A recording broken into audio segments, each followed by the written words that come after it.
So, Alex, we have a Thanksgiving episode this week.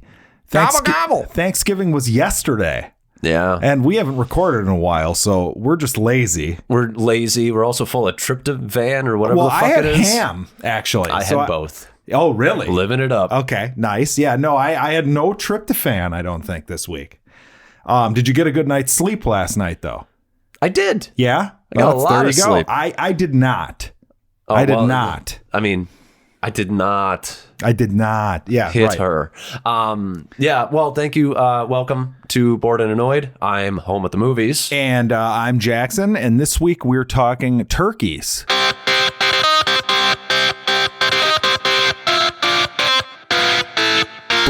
and Annoyed. Yes, this week we are talking turkeys, as in like the bowling term. Yes. 3 great films from a director in a row. Okay. 3 just great. And these can be anything from back in the 50s to now. It's not a current streak. It's just whatever. Anybody. Yep. But first, we have to talk about Charlie's Angels. Now I know you had to about a turkey. You had to have gone. You had to have gone to Charlie's Angels, right? Oh, I mean, that was the family choice for movie this year. I can't tell if you're serious. No, of course not. Yeah, no, I didn't see it Nobody either. And it saw sounds this. like nobody saw it. Yeah, it bombed hard. And Elizabeth Banks is blaming the men or something along those lines. It's a female-led action franchise, so it's failing, right? Is that right? Okay. Well, I don't think she even looked at like the statistics on her own movie, because I think like only 44% of it was women. Well, of course.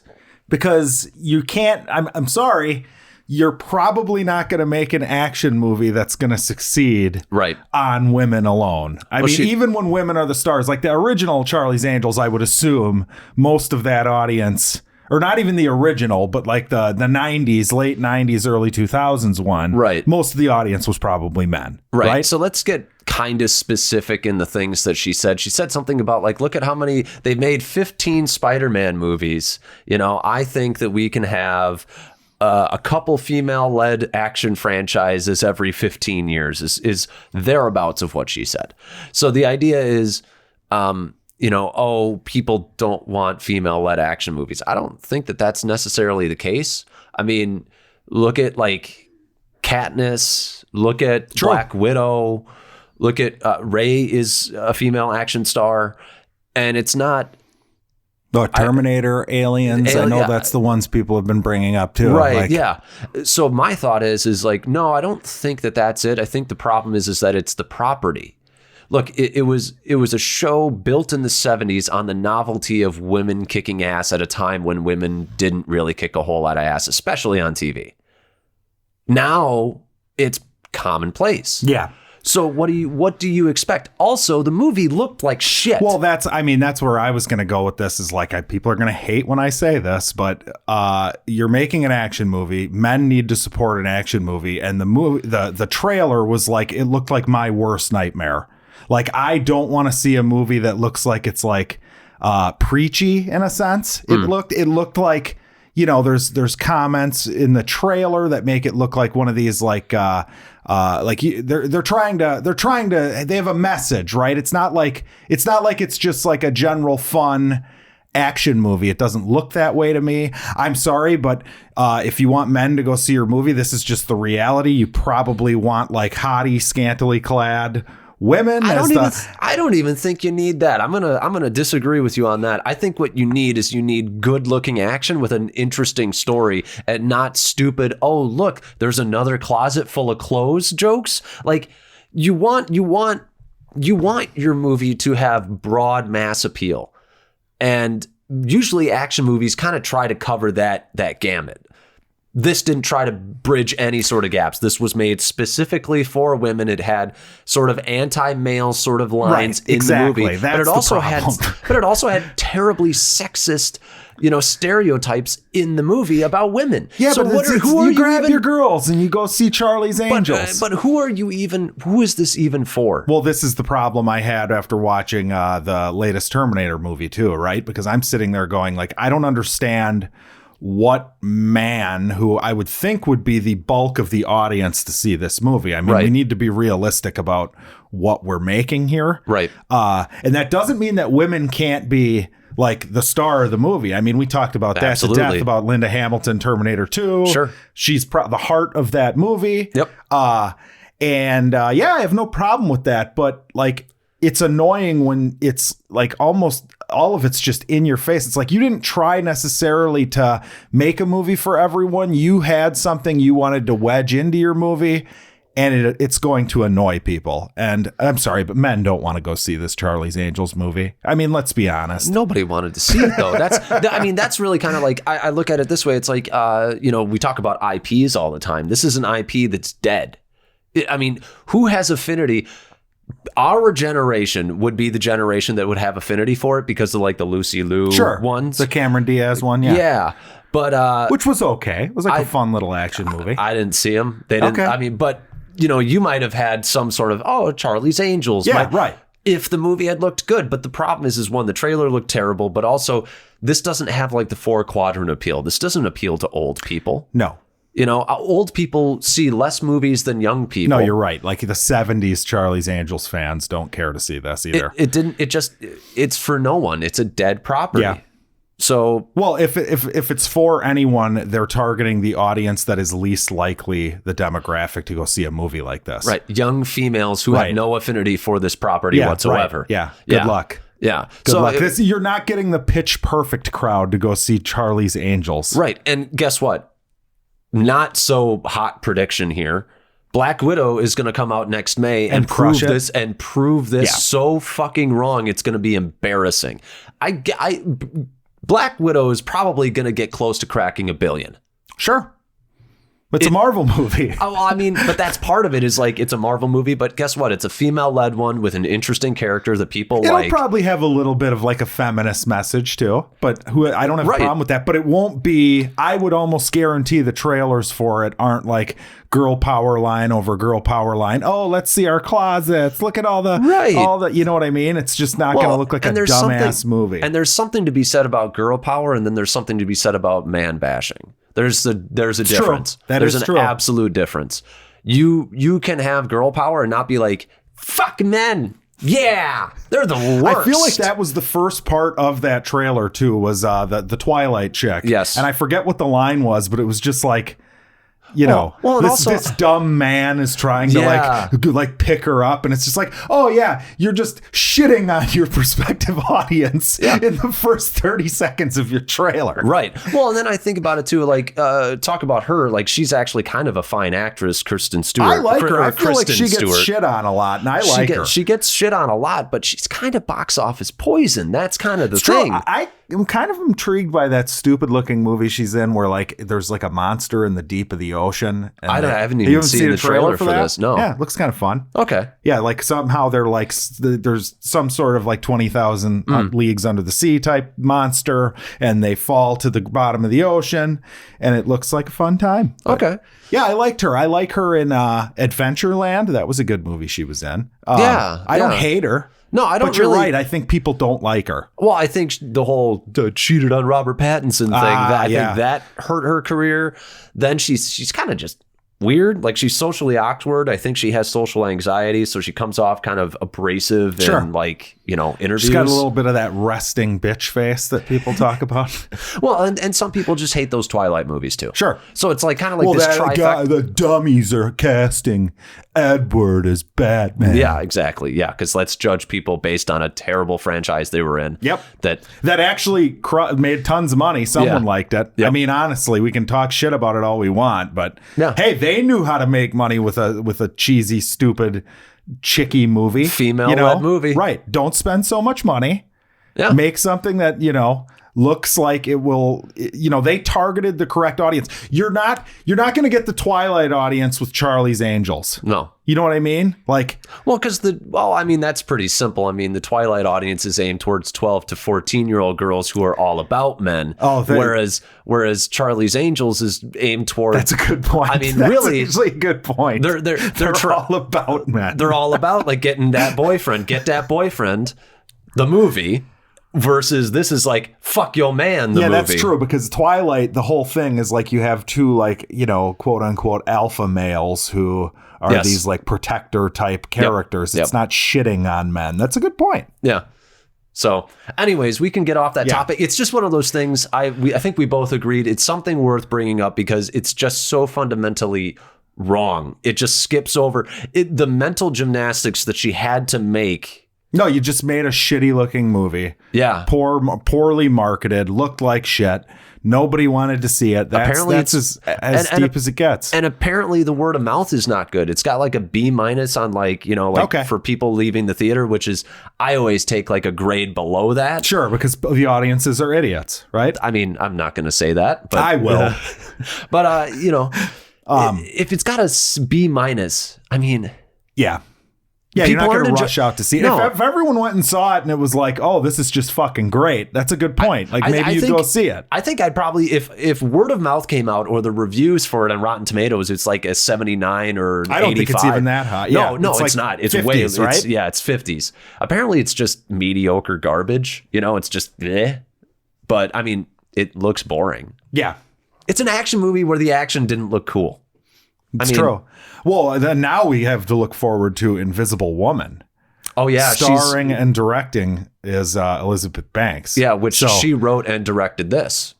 Yeah, and produced this and starred in this. So she did a Tommy Wiseau. So now it's going to be nobody wants to go see female-led Invisible Universal movie monsters movies. Yeah, because those have been doing so hot before this. Because Tom Cruise crushed it. Actually, the Invisible Man trailer, the new one, have you seen the preview for it? It looks pretty fucking good. It looks pretty good. It does. It looks like it's an actual, like, scary, creepy horror movie, which didn't seem, maybe they decided to pivot from their plan for the dark universe.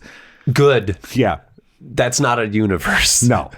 Yeah, they fucked that up big time. Let's do you want to do like main topic? Yeah, let's do topic. Or should we do Mandalorian first? Oh, Mandalorian. Yeah, the old Mandalorian. We got 3 episodes to discuss now. Yeah, so I am loving this. I have a feeling that we're going to probably disagree and agree on some episodes throughout this series, mostly because I feel like each one so far has been very much its own individual thing. Outside of the first one, which we would have watched and kind of felt like, okay, they're setting up like your modern day drama show. Right. Now it's clear that this is like old school TV. This is episodic. Right.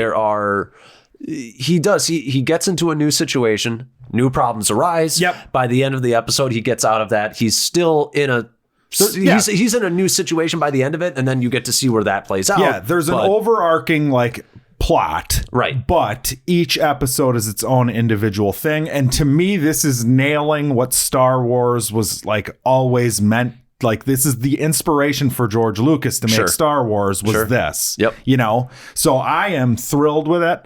I thought the 3rd episode was a bit weaker than the latest one, the 4th one, which we just watched. Let's go episode by episode. I'm going to echo your sentiments in that I am enjoying the hell out of it for the most part. My main problems come in when it becomes a little too... And it became less so after the first episode, which we already discussed. But the remember this, the nostalgia. Yes, I would agree with that. You know, there's a little too much of that. And then the other thing is when it gets a little too tropey. Because I'm fine with tropes so long as you try to put a somewhat of a new spin on it. Okay. See, I'm not having problems with the tropes. That's fine with me. Like, I can see pretty much where each episode has been going at the beginning of the episode, but it's just fun. There's about 5 to 10 minutes in, you basically kind of know how the episode's going to play out. Right. Which to me, little problematic. Okay. But which is why, and we'll get into episode 2 right now, which is why episode 2 is my absolute favorite of the series so far. It's a goddamn masterpiece. It's I loved it. A+. Yeah. The music was Unbelievable. The shot composition was amazing. The fact that it's almost no spoken lines until basically the third act of the episode. And the fact that it's so stripped down, bare, and just perfect. It's directed by the guy who directed Dope. You remember the movie Dope? I've never seen it, I don't think. Oh, fantastic movie. Okay. It's that one about the black kid who's like from the inner city and he's going to like. Oh, yes, I did see it. I did see it. Yes. I love that movie. Was that was on like Netflix or something, right?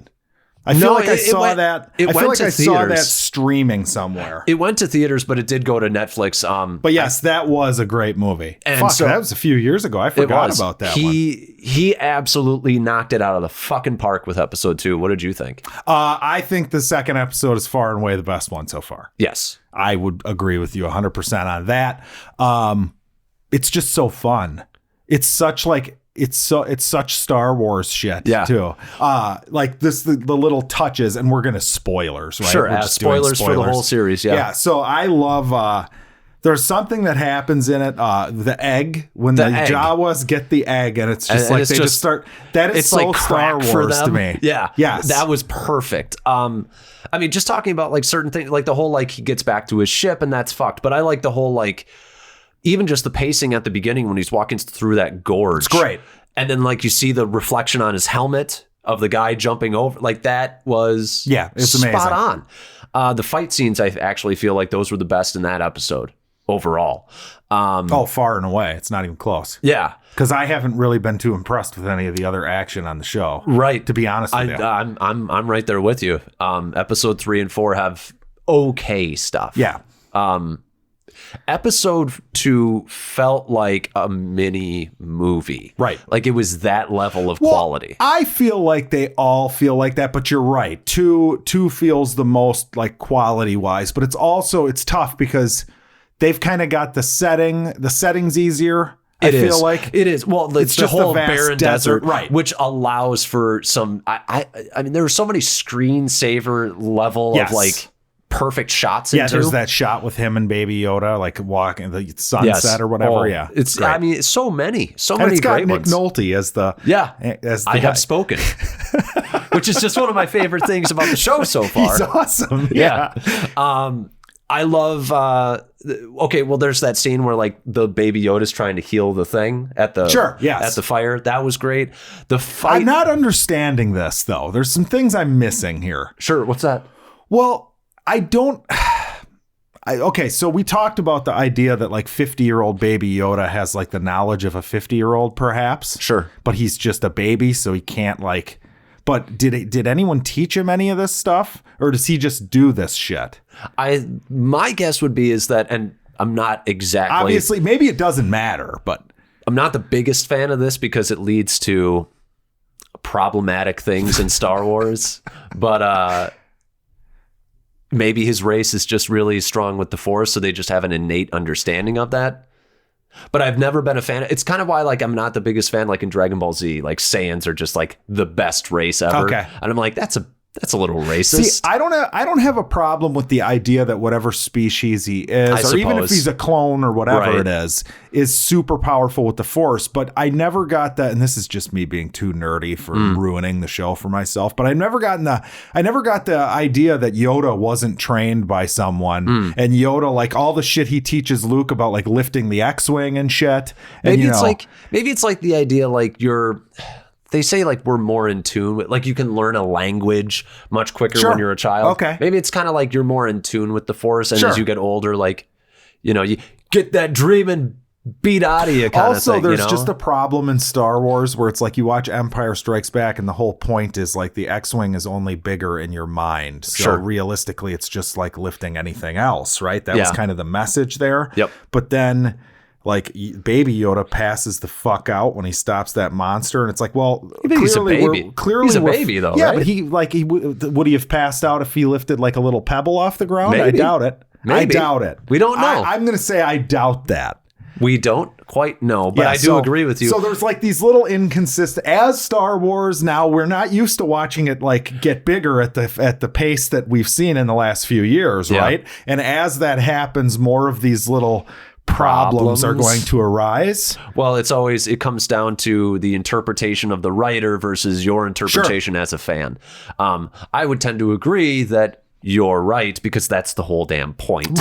I thought so. I mean, but we don't know. Maybe it is just he's a baby. He's not used to doing that. I mean, it's the first time we see him do anything like that. It's true. So it was cool. It was very cool. Very cool. That was one of the best moments in the whole episode, because, I mean, up to that point, the Mando is just getting wrecked by this, awesome character, creature design on that thing too. Oh, it was great. Just great. Well, and it was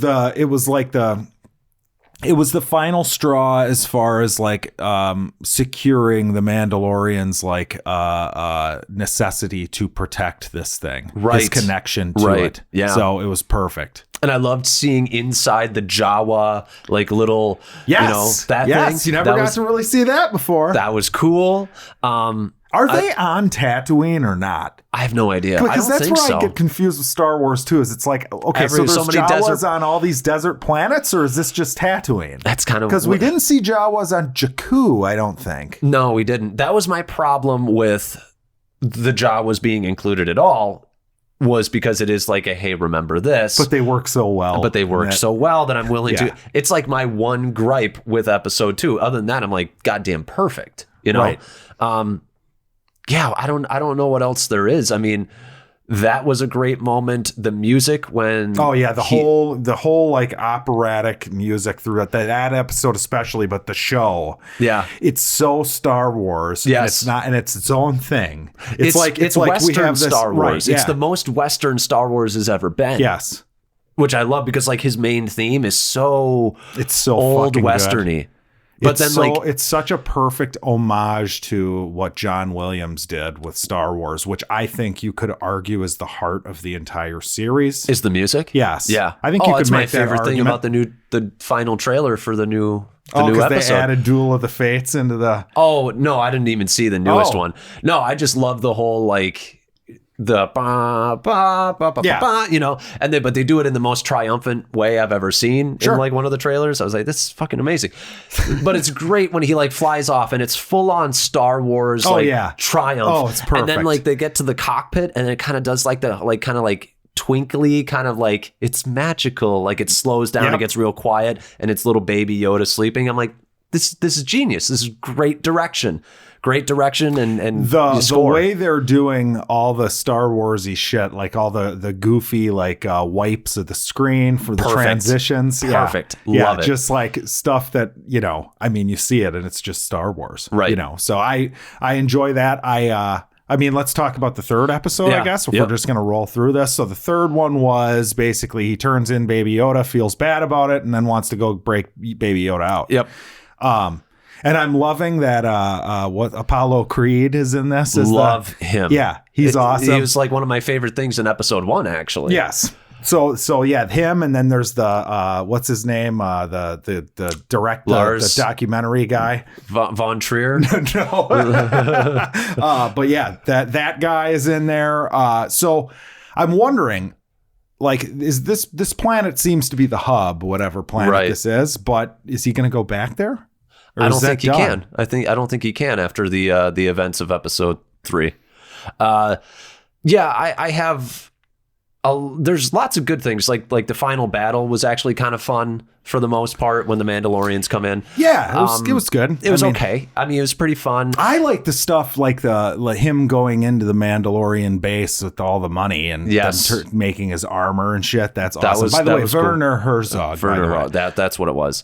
And I like the scene where he goes and he saves little baby Yoda, even though it was fucking happening. Little baby Yoda. That's the sweet baby Jesus scene. Yes. Yes. A sweet rabbit. Yeah, but you're right. You know what that episode's going to be. That was the main problem. And I'll say the other thing too is kind of my problem is we talk about choices in film and what a character has to choose. Usually it's between A and B. They kind of allowed the Mandalorian to have his cake and eat it too.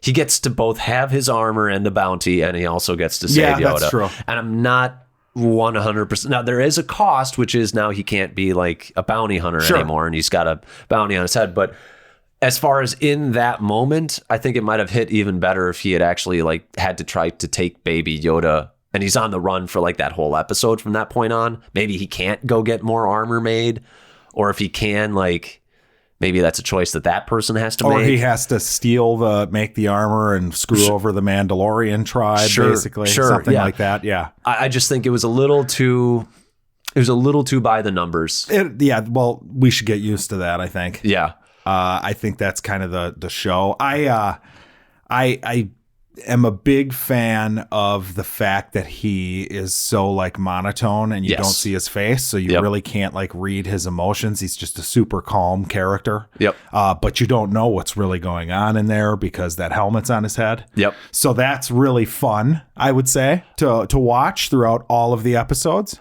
Well, the scene, talking about just like specific scenes in episode 3, like the thing where he finally saves the Baby Yoda and then he's walking out and then they cut to the bar and it's all of the fobs going off. Sure. Yeah. That was nice. Pretty sweet. I liked that setup. And I was like, okay, this is cool. Now I was kind of hoping that it wasn't like going to be like this army thing. It was going to kind of be like an Escape from New York thing where like, you know, or like John Wick at the end of John Wick 2, where like he encounters like different types of people and he has to fight them individually because everybody's trying to get the bounty on him.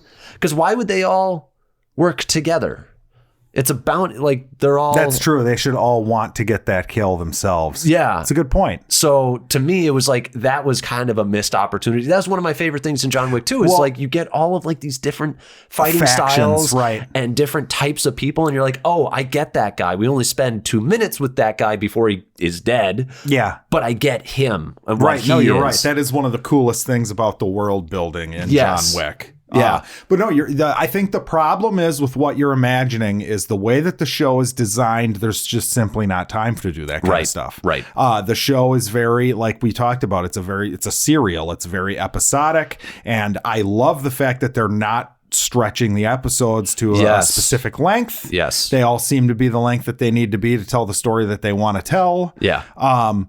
So I think that it's just meant to be like a piecemeal. I mean, I hate to say it's not meant to be taken as seriously as some of the shows that we watch, but it's true, right? I mean, it's a fun like cartoony type show. It is kind of cartoony a little bit, and it's sort of an all ages show, I would say. 100%. So it's meant to appeal to a 12-year-old and to us at the same time. Sure. Well, we are like 12-year-olds. Pretty much. Yeah, I agree, because they plop you in a situation. This is the situation. Here's how it gets resolved. And that's every episode. It's some of them just have more satisfying resolutions than others. Okay, so that gets us into the 4th episode. Right. Which it sounds like we might disagree on. I think it's fine. Okay. I think it might be my least favorite, but that doesn't mean it's a bad episode. I loved it. Okay. It was like as soon as the first scene happened, I'm like, oh my God, I know where this is going. Yep. This is going to be like Seven Samurai. They're going to have to protect this little town or whatever. Yep. And it was so Star Warsy to me, like the people with there's like high tech shit that's obviously exists, but they've got their little nets catching the little shrimps. Yeah. I thought that was a very well done scene where the bad guys show up and they hide under the little net bucket basket thing. It was fine. It felt, though my problem was it was the episode that felt the most like a TV show. Okay. Because the cinematography felt very small. It felt almost confined. See, I feel like every episode has felt like a TV show. I would mostly agree, except for episode 2. I think episode 2 just looks so gorgeous. Just looks so it's true. It looks like they spent more money on it, even though there's less on the screen. I would agree 100%. To me, like the camera felt very kind of like, if I were shooting it, a lot of it, I would have pulled the camera back like 5 feet and let me see more of what's going on. Sure. There's a lot of talk about the action. The action is kind of lackluster. It was almost like it wasn't being choreographed in this episode. Yeah, I didn't like the fight that they had when they went into the bad guys' village and they like broke into that little spot and then all of a sudden they started showing up. Plus, I mean, this is where this is where if you start to think too hard about this, it falls apart too. And I think that's going to be the case with this show in general. Like, why the fuck don't they just find that ATST when nobody's in it and blow it up? In it. Yeah. Yeah. That's the goddamn because that's answer. not fun, I guess. Right? Or like he's got a flamethrower. Just pour some gasoline, light the bitches on fire.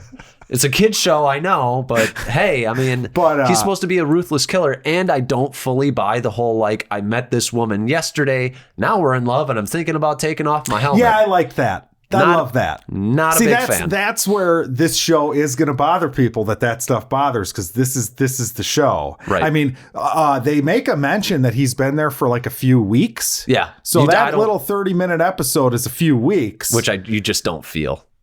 You just don't feel it. I was fine with You could have given me a montage.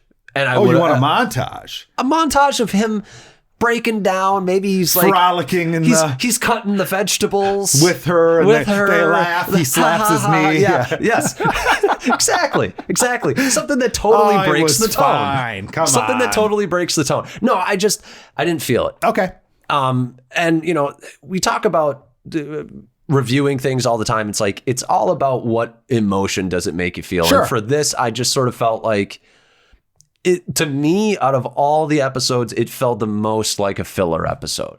Okay. I feel like they all feel like filler episodes. Okay. I'm like, the whole point, the only thing that's happening is we're getting Baby Yoda one more step along the right. Right? I mean, to me, I'm like, what exactly is his plan? I don't think that it matters. I mean, to me, I'm like, okay, I sort of got the idea. He seemed like a smart individual in the first few episodes. And then, like, against his better judgment, he goes and he saves Baby Yoda. Okay, fine. But now it doesn't change the fact that you're a smart individual. So other than hiding out on a planet, like, what's your plan? Like, what were you going to do with this kid? Are you not intrigued? Don't you want answers? Like, he seemed like he wanted answers about the whole Force thing and why people wanted it. Now he's like, fuck the answers that I have, or want. Let's just go hide. And it's like, okay, fine, I guess, but that's boring. I didn't get a sense that he doesn't know the answer. He makes that clear at the end of the second episode, but I don't know. I like the fact that there's not this overarching goal out of the show. I like that every week I'm going in and it's going to be like, okay, this is clean slate. What kind of adventurous problem will Boba Fett and Baby Yoda have to get into this week?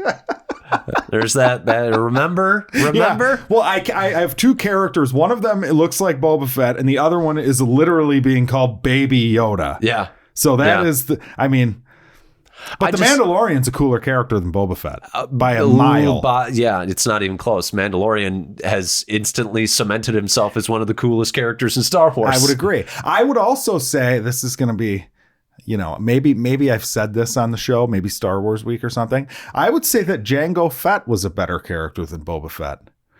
I mean, I guess he was a character, so by default. Right. Although, do you need to say something to be like a character, or can you just be a menacing presence to be a character? Because clearly Boba Fett had something going for him. People love Boba Fett. He didn't really have any motivation. Yeah. He's so cool. You see his armor? He's so cool. It is neat to be getting like this backstory on their armor. Right. And like the importance of keeping the helmet on. I liked seeing the other Mandalorians in that episode too, and how their helmets are all slightly different. A little different. Still, least favorite one was the armor making one. Yeah, the one who looks like a Renaissance Spartan. Yeah. Right. Not a big fan on that one, but I mean, episode 4 is fine. It's just loved it. It's just. But to me, it's the least impressive. Gets an A. Oh, Jesus Christ. I loved it. A? Really? Yeah, A. 2 gets an A plus. 2 is miles ahead of everybody else, but it's an A and an A plus. Sure. Yeah. Why not? I love 2, but is that an S class then? It's got to be an S class. There's no S class. There's no S class in The Mandalorian so far. Oh, okay. Nothing's S class yet. But I thought it was great.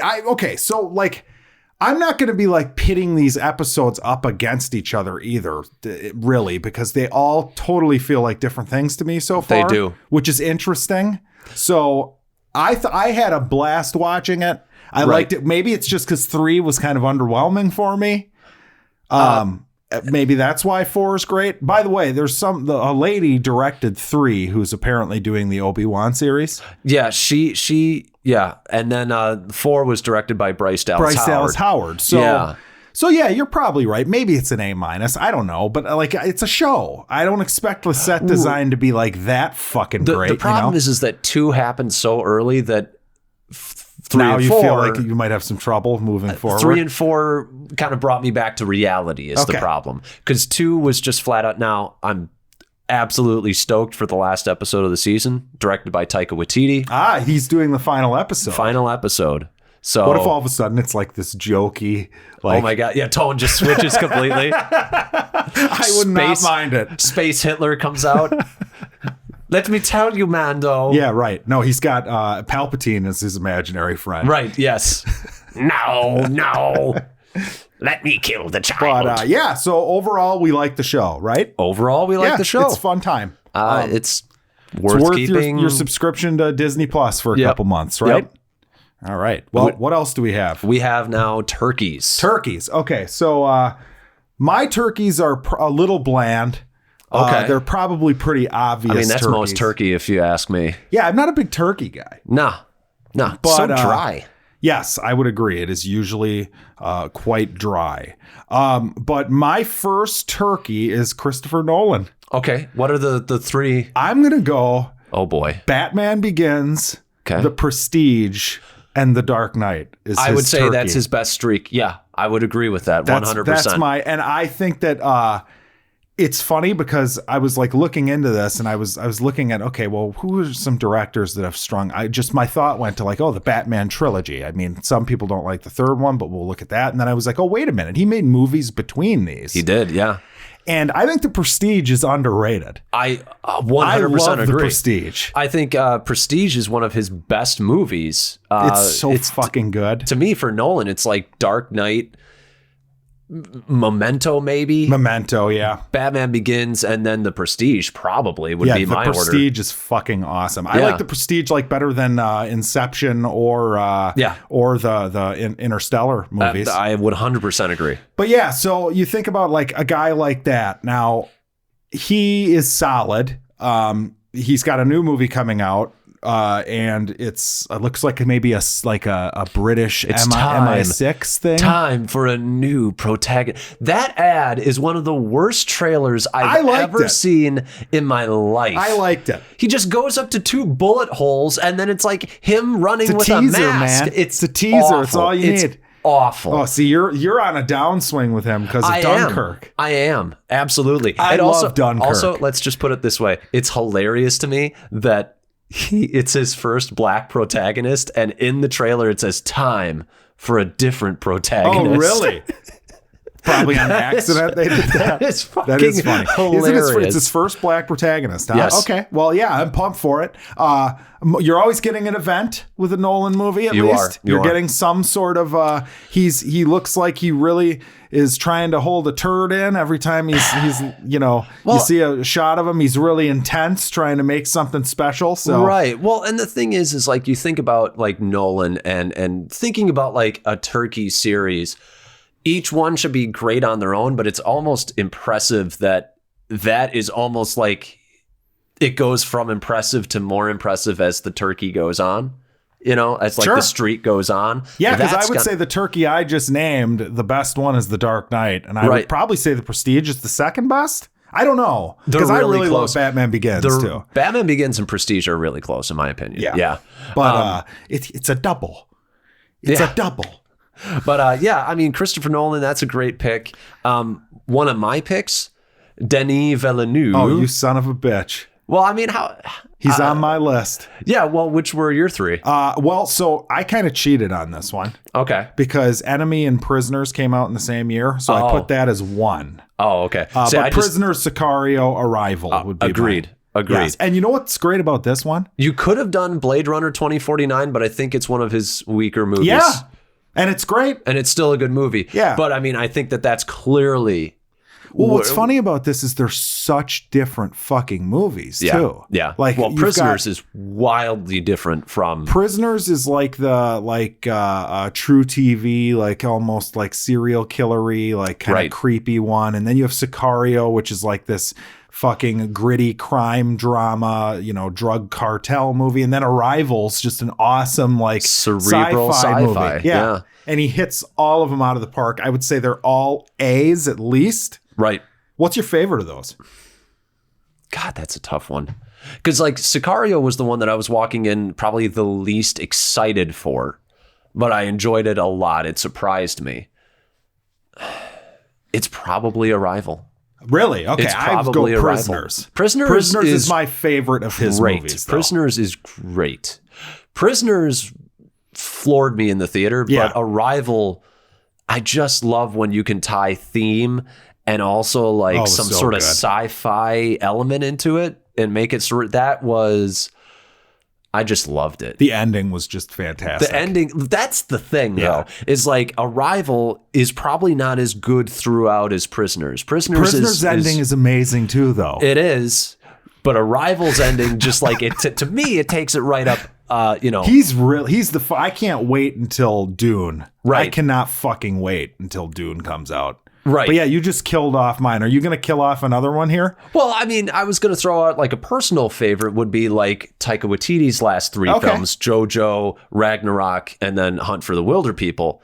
That is a great turkey. Hold on. So where does the vampire movie fit in there? That was before. Hunt for the Wilder People. Yeah. Oh, wow. It's been, God, he's cranking them out faster than I thought. Yeah, no, that would be his entire filmography as one giant turkey, I would say. Yeah, it's amazing because I think each one of those to me is at least an A also.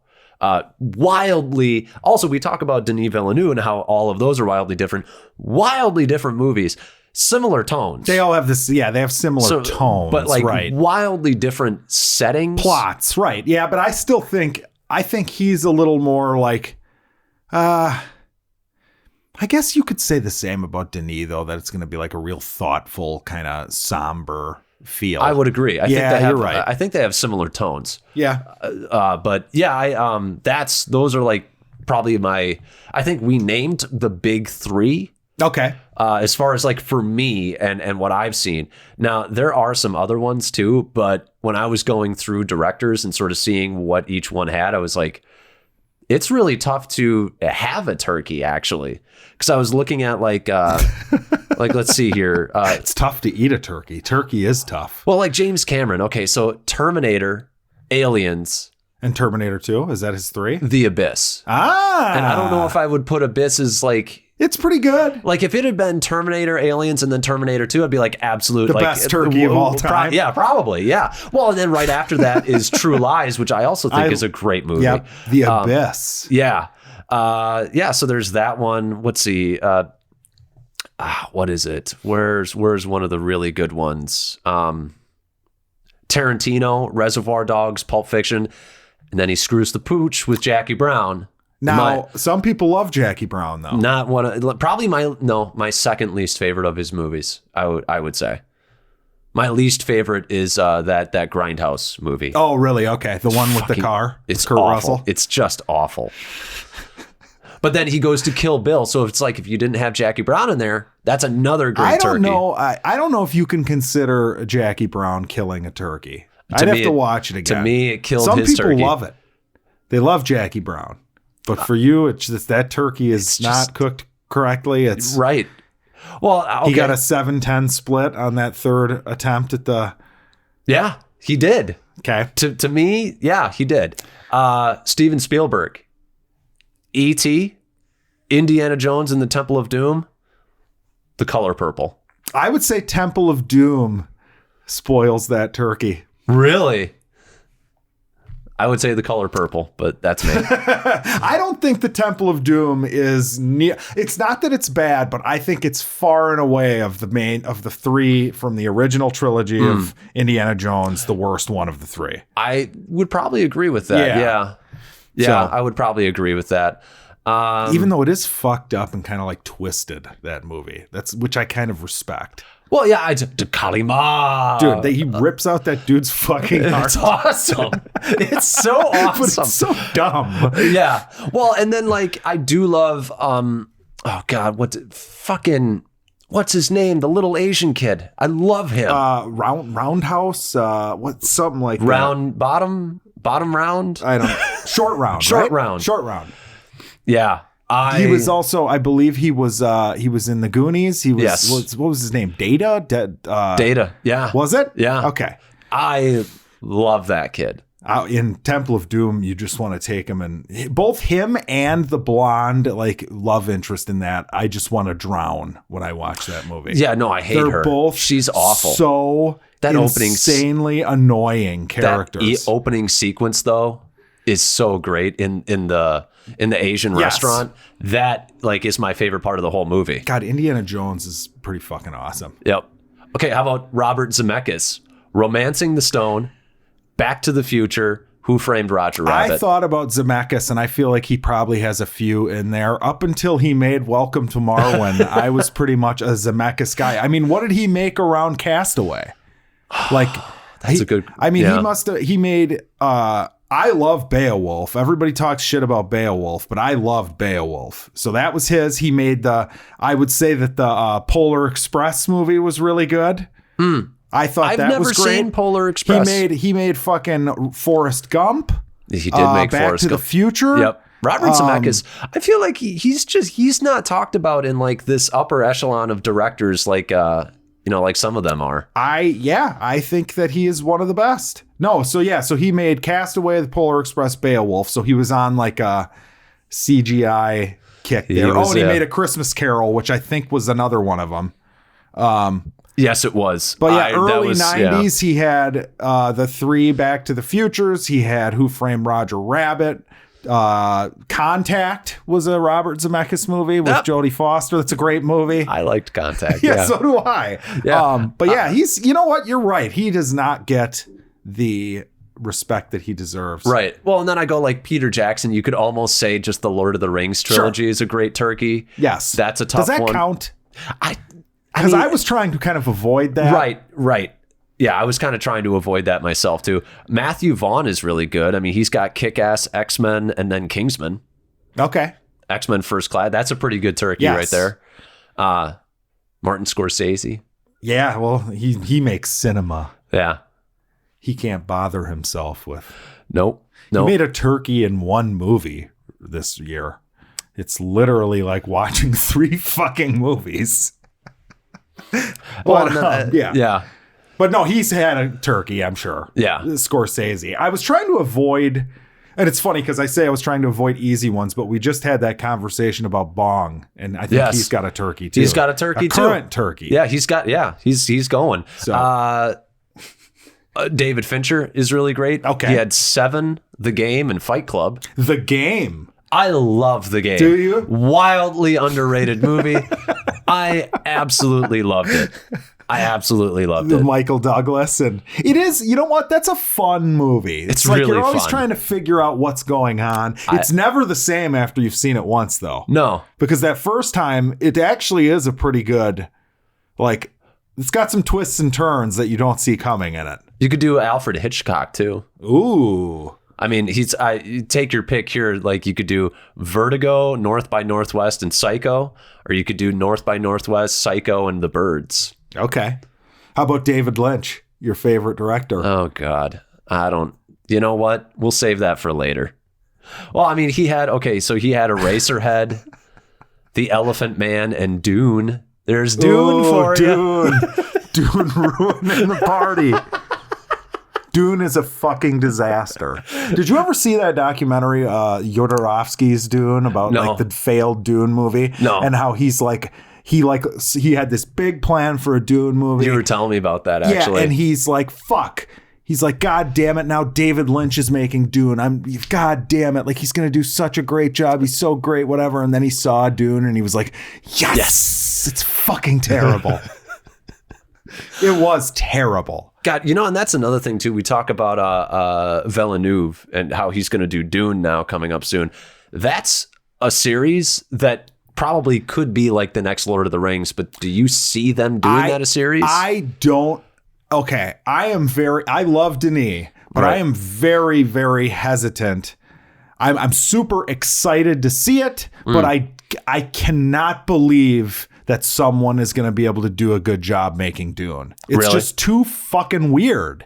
It's so weird and dry and fucking bizarre. Yeah. And there's all these politics and the spice and whatever. I tried reading the book. So I finished, this was like 5th, 6th grade, something like that. Sure. I had just finished Lord of the Rings. And like, I was like, this shit's amazing. Give me more of this like awesome and then you tried shit. Dune. And I tried Dune and it's like, I got, I think 90 pages in, which is like a quarter of the way through the book, maybe not even. And I'm like, fuck this. They haven't even we haven't even gotten past Act 1 yet in the book. Right. Like, it's very, very dry and slow. And I've read Dune, but I haven't read the sequels to Dune. Right. I don't know if it's filmable. I know Sci-Fi did a TV show that some people liked. I couldn't get into it. I thought it had shitty production value. I can't watch it. It's too shitty for me. The movie with David Lynch's Dune is a fucking disaster. Sting's still great. I really, if there's anyone, I can't imagine him making a bad movie, but I can't imagine anyone making like a really good Dune movie. But the cast is great. I can't wait to see it. Whatever disaster they're going to put up on screen. It should be funny because I'm sure that'll be one that I'll bring the wife to, and I can't imagine that she's not going to just be like, this is the nerdiest, dumbest shit ever. I don't know how you make it. I don't know how you make it like accessible for everyone is the problem. It's going to be unless you just decide like, okay, we're going to change the essence of Dune. We're going to keep the main. But then why make it? Right. Why make it if you're going to do that? Speaking of turkeys, though, getting back on that train, there's another one. Could have had the Russo brothers. You could have had a turkey there, but guess what? Civil War is right in there. What do you mean? What? The Russo brothers. You could have, okay, Winter Soldier. Yeah, Civil War kind of, And Civil War fucks up a turkey? I mean, it's still a great movie. Oh, come on. But it's like my least favorite of the 4 movies that they did. It's still a good movie, but it doesn't ruin a turkey. Okay, well then they have a turkey too. Yeah, they have a turkey. They have a turkey no matter which way you slice it, really. Yes. Winter Soldier, Civil War, and Infinity War. You cook the stuffing off the side. Exactly. Yeah. Doesn't matter. Have a turkey. Yeah, I like them. I like them a lot. I'm sad to hear about 21 Bridges. I still want to see it. I'm still going to see it. Yeah. But yeah, it's. I hear it's not bad. It's just very formulaic. That's what I've heard. Well, and they're only producers on it, so. Right. I think I'll probably have fun with it. It looks fun to me. Yeah. So. Yep. But are we just going to do shit we watched? Shit we watched. Whoa. Shit we watched. So obviously we haven't recorded in a while. Yeah. So I have shit that I watched. I did watch, and here, let's just get the ones out of the way. We have to let the listeners know that we failed them, I guess. Yep. Next week, we got a bunch of shared reviews. This week, we have no shared reviews. So hold on, but general thoughts. Should people see the Mr. Rogers movie? I haven't seen it. It's a heartwarming time in the theater. You're going to melt into a puddle of emotion. Oh, look at you. You're really busting out the little puns and put your red sweater on. You're gonna take your shoes off. You're gonna want everybody in that theater as a neighbor afterwards, so you can keep the secret of you crying in public as close to the vest as you can. So it hit you as hard as the documentary about him did. It's so good. Is it? It's so good. I can't wait to see it. And it was imaginative and it surprised me. I'll save next week for a grade, but high recommendation. Okay. I'm going to give a pretty high recommendation, not through the roof recommendation of Knives Out. Okay. It was pretty good. I wasn't like blown away. Oh, that's a little disappointing. Yeah. It's cute. It's fun. Daniel Craig is great. Because he has like a southern drawl thing going throughout the movie. Him and Michael Shannon and Chris Evans were the ones I was looking forward to the most. But I would say that Ana de Armas, who was from Blade Runner 2049, Sure. she was the robot. She's the star of the movie. Oh, okay. And she is fantastic. And Daniel Craig is fantastic. Those two to me were the heart. And then of I forgot movie. that Jamie Lee Curtis was in it. Yep. So and Toni Collette. Dude, yeah, it's a killer that's cast. just it. It's not. There's not a moment that's not fun. Okay. But it's not like this fucking, like I don't think it's like best picture worthy. But that's just the nature of the kind of movie it is, I guess. Sure. It's kind of just a cheesy, fun, good old time at the movies. I'm still excited. Yeah. I mean, the cast is just great. Yeah. And Toni Collette's funny. She plays like almost like a Valley Girl type. Like, Fantastic. I love when she has such she's amazing. fucking range. Yeah. It's amazing. Yeah, she's amazing. But the other one that I'm assuming you'll see is The Irishman. Oh, absolutely. Yeah. And it is, I mean, it's so funny because within 5 minutes of starting it, I will just say this. You are so happy to be back in a movie like this. Oh. And to see these actors who you haven't been able to take seriously in anything, it seems like, for forever. Mm-hmm. They've all been kind of playing these like dirty grandpa right. and, whatever. Right. And you're like, oh my God, it's like you're back in like the early 90s or something. So it's fucking great. It's pure Scorsese. So a high recommendation. High fucking recommendation. It is long. So strap yourself in. We may, depending on what I think of Knives Out, at least for me, this is going to be my personal statement, but depending on what I think of Knives Out and Irishman, I might declare this the greatest November in cinema history. Because this has been unmitigated. The greatest month in cinema history? What did I say? November. Greatest November. Oh, I don't know if I'm going to call it the greatest month. That, you know what? Maybe. I mean, it's fucking stupid. Our top 10 of the year is going to be like top 8 of November. And then these other two movies that we saw. Yeah.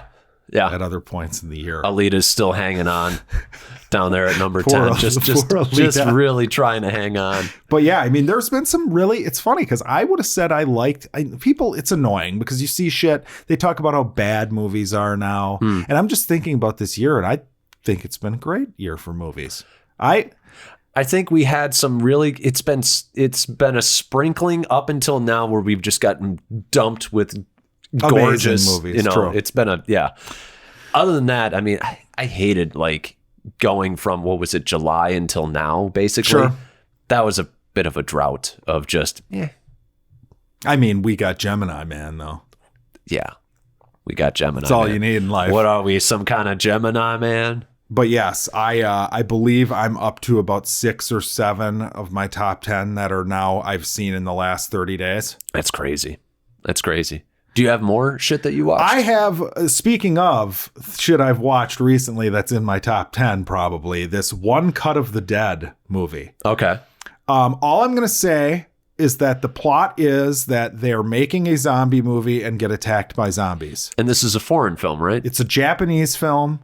And that's all I'm going to tell you about it because I'm giving you my Shudder password when you leave today so you can watch it because it is fucking amazing. I loved it. And that's the plot. That's all I'm giving you. It's the plot that Jackson loved it.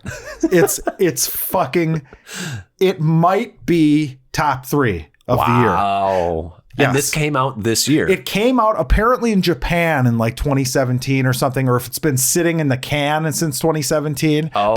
But apparently US, it's this year. So I'm counting it as this year. Fair enough. Yeah. Fair enough. It was a US release this year. Correct. Okay.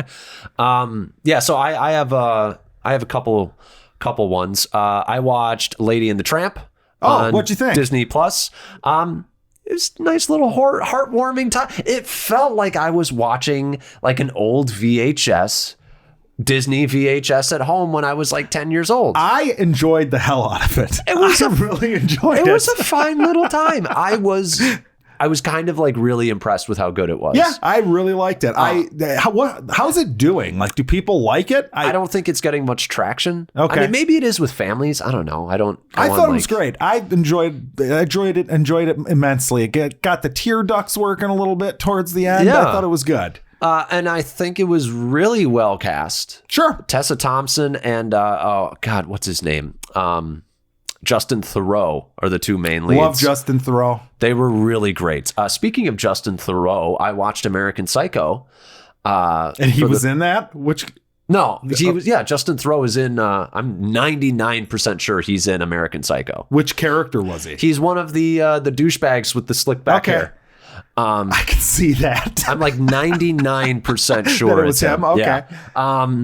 God, I haven't watched this since I was probably 16 or 17. It's so good. And it hits you so, I feel like it hits you so much more as an adult, having dealt with people that have maybe entered that fray. Sure. Every time I've seen that movie, I like it like leagues better than the time before when I saw it. So I think you're right. I mean, there's just so many little touch. Like the goddamn scene business with cards. Business card scene is the best. Fucking amazing. Him in the scene where he's about to kill, spoilers, Jared Leto's character. Leto.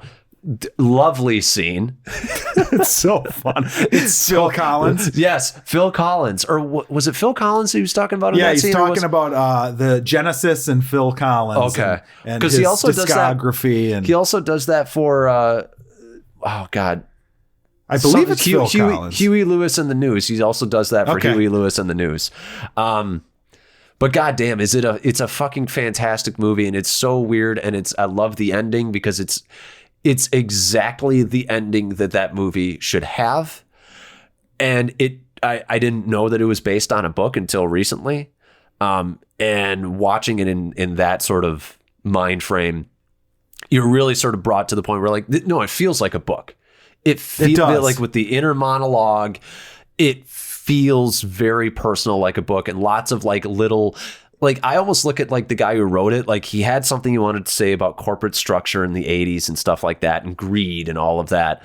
And I think that's great. But also I looked at it like it was his way of like reviewing music too, because he got to like shit on all these like pop bands. Dude, Christian Bale is so good. Is it possible for an actor as well known as him to be underrated? I feel like he's underrated. I think that after seeing him in like Ford v Ferrari and then watching this again for the first time, good, dude. And then you just think about his filmography, like The Machinist and like Vice and all of like I think he's one of the greatest of our generation. Sure, like his generation. Like it's like him and Joaquin to me. Like they're kind of like the top. You're right. They kind of hit at the same time. I would say. Right. Yeah. So good old Joaquin too. Love that movie. Loved it. And then I finished Kengan Ashura, the one about the businessman underground fighting ring. Okay. The anime. It's not, the series hasn't finished, but there were 2 seasons, so I finished both seasons. God damn, it's fun. It's just fun. Look at you. You're getting hooked on these animes again. He's in anime mode. The fights are so fucking good. And it really is. It's just like a video game. Here's a new challenger. They got like one of, like those, brackets and you meet somebody new each time, and they got new ways of fighting. They got a new backstory, interesting stuff. Just like fighting games, all of a sudden somebody's like, oh, you're going to be my trainer or whatever. So you know that character is going to come back and have a different set of moves in like the next season or whatever. It's just stupid fun. Okay. And then Vinland Saga. Yeah, this is the one that I'm intrigued by. I fucking love this is the Viking show. Anime show, right? Kengan Ashura is just dumb, like C level, C+ level, stupid entertainment. But the Viking one is really fun. But the Viking is so good. The music is great. The art direction is great. Just they put this kid through so much shit, the main character. And the things that he has to do to survive and to grow in the world that he lives in.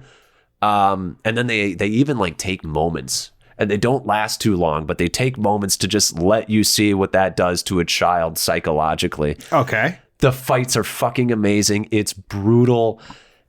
I fucking love this show. I'm only favorite anime in how long? Oh God. I mean, favorite anime since maybe my favorite anime of all time, which was Full Metal Alchemist, which was 5-6 years ago. Ooh, look at that. Yeah. I mean, it's It's getting up. It's too early. It's too early to rank it. Because they all fall off or what? Or a lot of them do fall off? Shit. No, I can't. How far into it are you? I'm only on episode 7 or 8 right now. Okay. But goddamn, it's so good. It's so unbelievably good. I'm floored. I love it. And Sweet. this is one of those animes, I say it all the time. This is one of those animes that will appeal to people who don't watch anime. Okay. The only downturn is that it's not in English. Okay, so you have to watch it with subtitles? Or but you can't get it dubbed? You can't get it dubbed. No. That's fine. But to me, we already had this conversation. The only problem with that is that you can't look at the art. It's just so beautiful. Right. It's so well animated. So, God damn, it's good. Well, speaking of subtitles, I watched the first episode of Marianne on Netflix, which is their horror show out of France. Sure. And it is fucking nightmare fuel. Like designed to be fucking terrifying. I was chuckling it up. The wife was telling me that we couldn't watch it anymore. So I had a great time. But basically the plot would be there's this writer of this horror series. It's really hit big. And it's about this witch, Marianne. Sure. It's the horror books she's writing, the novels. And apparently she used to dream about this witch when she was like in high school. And then when she got out of high school, she started writing the books and the dreams went away.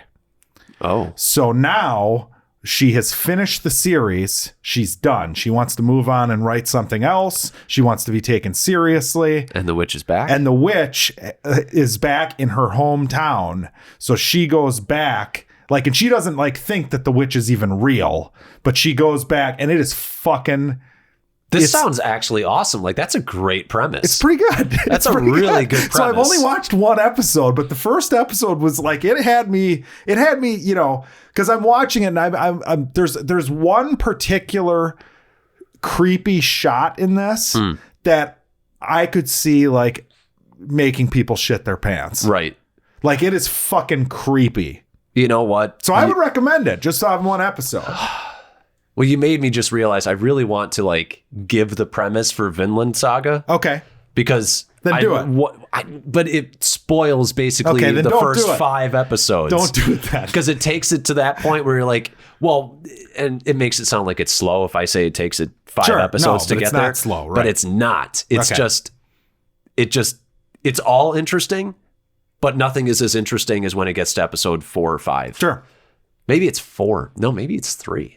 Well, that's it's hard to describe dark, right? Right. I mean, it's impossible to describe dark to somebody who hasn't seen it and try to get them to watch it. German conspiracy town. That's about Enjoy. it. Aren't you excited to watch that? Yeah, you can't even say the one key thing that you want to say because it spoils everything. You could literally say 2 words and you're like, nope, it's German. Spoiled. You have to read. It's good. Believe me. But I have one thing left. Okay, what's that? I watched Haunt. This is a Eli Roth produced movie. Sure. Where basically it's Halloween and these friends all go to one of those extreme haunted houses. Mm-hmm. And are the people that are running the haunted house actually trying to kill them? Or is it part of the show? Sure. And it's cheap scares. Okay. But it's effective. Okay. Example would be you get those moments in movies where you're holding your breath. You're like, oh my God, this is about to happen. You know what I'm saying? So this is the kind of movie where you'll have a low angle camera shot and there'll be nails in the ground and there's a character in front of the nails that's backing up slowly about to step on them. So it has a lot of that kind of stuff. Okay. It's a blast though. Okay. It's really fun. The characters are morons. It's a total modern day 80s slasher movie. Characters are dumb as hell. There's a couple of them that you kind of like because they're just likable. But as far as this type of movie, I had a blast watching it. Sure. Lots of ooh, don't do that. Don't go in there. Yeah, right. The kind of movie that if you saw it with a big group of people in the theater, which it's too bad I don't think it had a wide release, but I can imagine it would be a really fun, communal group. experience. Right. Yeah. Yes. Which is why we go to the theater anyways. Yeah. Well, and those kinds of movies are fun in the theater. It's the hate movie where like the girlfriend's gonna scream and you're gonna laugh at her, or maybe you scare the shit out of her during the movie, or maybe you'll scare you because that happens too. Yeah, sometimes. but I mean, because the men put on their armor. Yeah, that's true. Yeah, they have to scared tough. Yeah, right. But it was fun. It was really fun. It's not as good as the Marianne show. It's not as good as One Cut of the Dead, which is fucking amazing. And you're gonna love it. I thought of you as I was watching. I'm like, he's just gonna love this. It's so fucking awesome. But yeah, that's it. I think, unless there's shit I watched in the last few weeks that I don't remember, which is true. I know there are things I'm forgetting, but nothing stands out like Vinland Saga. Sweet. Well, hey, that's the first, I feel like in a while, the first full-throated new anime recommendation ever on this show. Besides My Hero. But that was out. That was out before. Was a thing. Yeah. So, but as far as like something new. Yeah. Yeah. It's the first one in a long time. Sure. There's another one I want to check out called Dr. Stone, where like all of humanity gets frozen for like 2,000 years. They always have such cool sounding plots. Yeah. Like just wild, almost like Metal Gear-esque. Like they make me think of like the crazy Hideko. What's his name? You're the Metal Gear guy. Hideko. What's his fucking name? Yeah. I don't know, but every one of his plots is like this fucking. Yeah.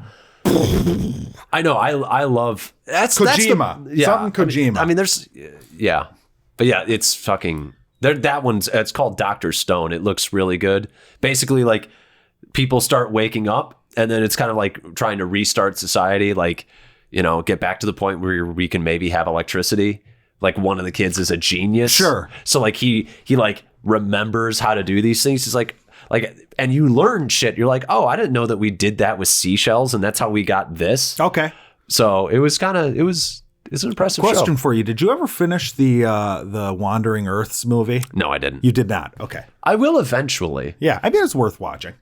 I'll watch it eventually. I watch a lot of Asian shit. Dude, the fucking Asians, by the way, have made the best zombie shit ever. So, like, honestly, this and Kingdom? This Kingdom, Train to Busan, these damn Asians with their zombies. Like, nobody else can seem to do anything like new and exciting with the idea of zombies except for the Asians. Well, it's because there's The Walking Dead and people are just complacent with it. I suppose. This is what zombies are. I was watching it and I'm thinking to myself, like, this is probably the best zombie thing I've seen since Shaun of the Dead. And then I was like, oh, no, but then there's Kingdom. Oh, wait, Train to Busan. And then I'm like, wait a minute. They're all Asian. There is a common denominator here. That's pretty great. Yeah. It's pretty great. So, yeah, I love Asian cinema. I'm ready for that. Dude, they're all, and they made fucking Parasite. Yep. Sons of bitches. They need to send over some of that Asian shit. Instead we'll just fucking remake their movies and make them worse. That's what we'll do. Pretty much. Yeah. Great. Fucking Americans. Thanks for listening. Happy Thanksgiving.